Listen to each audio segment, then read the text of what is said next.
তানভীর আসো। বাড়ি লতি রাজকচু একের অরিজিনাল বীজ। কিভাবে বাড়ি লতি রাজকচু এক চিনবেন?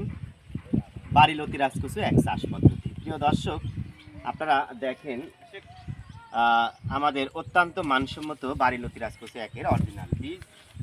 এই পাশেও আমরা চারাগুলো রেখে দিয়েছি, আপনারা একটু যদি দেখতেন তাহলে সহজেই বুঝতেন। দেখেন খুবই মানসম্মত সুস্থ সবল বীজ। তো যাই হোক, আমার পাশে এক ভাই দাঁড়িয়ে রয়েছে। এখানে আমরা ৬,২০০ চারা উত্তোলন করেছি। দেখেন তাকে আমাদের পক্ষ থেকে উপহার স্বরূপ মোটামুটি এই লতিগুলো দিয়েছি। তো এই ভাই কোথায় থেকে আসছে আমরা তার কাছে একটু সংক্ষেপে তথ্য জেনে। ভাই কেমন আছেন? জি আলহামদুলিল্লাহ ভালো আছি। আপনার নাম কি? আমার নাম মোহাম্মদ কবির হোসেন।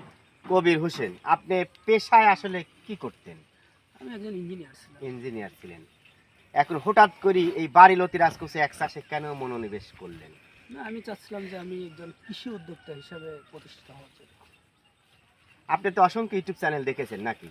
হ্যাঁ দেখছি, কিছু দেখছি। তো এই অসংখ্য ইউটিউব চ্যানেলের ভিড়ে আমার কাছ থেকে চারা নেওয়ার কেন সিদ্ধান্ত? তো কিছু ভালো লাগলো, তারপরে বিশেষ করে আপনি আমাদের কাছে, আর মনে হলো যে না, ভালো আছে।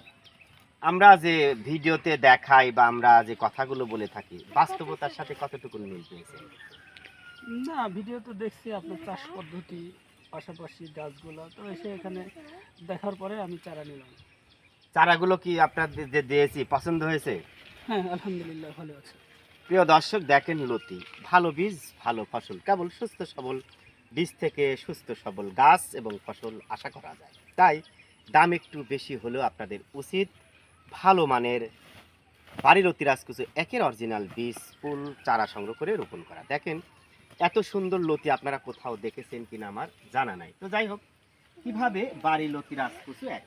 প্রিয় দর্শক আসুন আমরা একটি চেনার পদ্ধতি দেখাই, তাহলে সহজেই বুঝতে পারবেন। দেখেন এই যে পাতা এবং বোটার সংযোগস্থলে একটু লালচে চিহ্ন থাকবে, এটা হচ্ছে বাড়ি লতি রাজকচু একের প্রথম শনাক্তকারী বৈশিষ্ট্য। দেখেন পাতা এবং বোটার সংযোগস্থলে লালচে চিহ্ন থাকে। এই দেখেন সব পাতারে কিন্তু পাবেন এই যে লালচে চিহ্ন পাবেন, হালকা লালচে চিহ্ন থাকবে এখানে। এই দেখেন সব লালচে।